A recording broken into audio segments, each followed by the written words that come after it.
Sitting on one of the room's 2 single beds, I watch a tall guy in a trench coat standing there with a ghetto blaster held aloft. He's blasting out a song, and a girl is looking out of the window adoringly. That's it, and the credits start to roll. There aren't any words.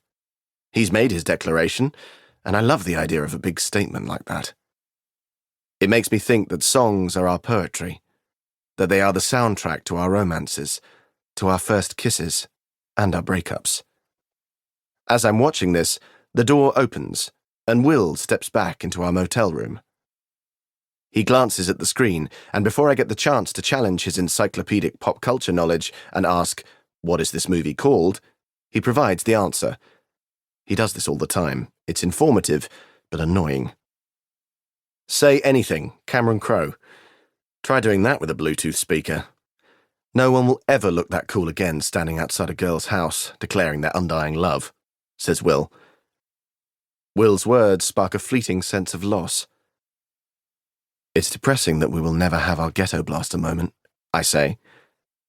I'm not sure the female population is going to mourn the passing of the ghetto blaster serenade, classic move that it was. Besides, I thought bad poetry was your go-to. I throw my hands in the air and shake my head. You write poetry for a girl one time at university, and you are never allowed to forget it. Has the world not moved on?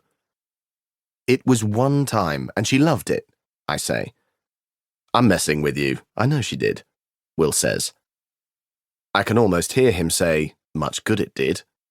And he's right.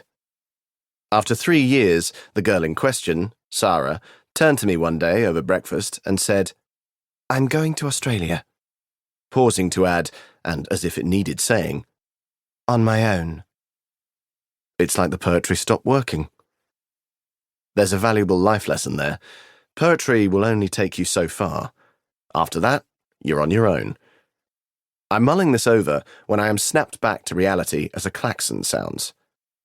"Look, John," Will says, trailing off. When he says this, a sweep of cold sweat washes over me. Will never calls me John. It's always Johnny. So before he says another word, I know that something is up, and that something cannot be good.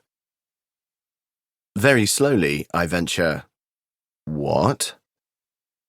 Will proceeds to thrust his arms out like he's about to break into song.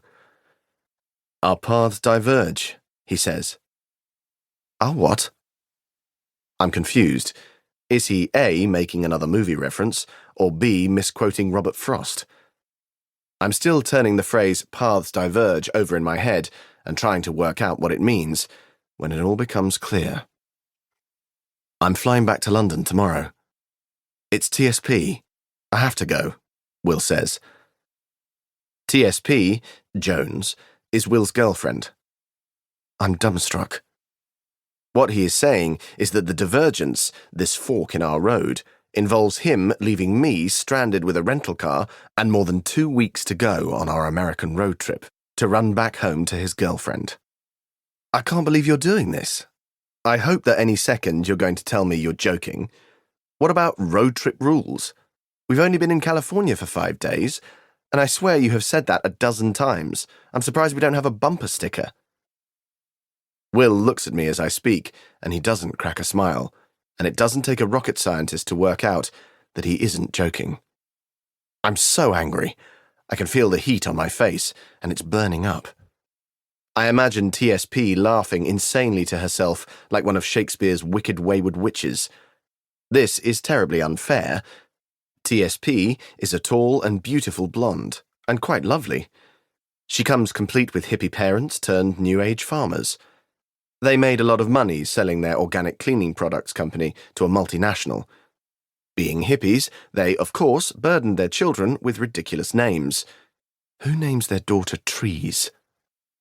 Let alone Trees Serenity Pure Jones. It's because of this that she's always been known as TSP, or sometimes Jones, since we met her at university.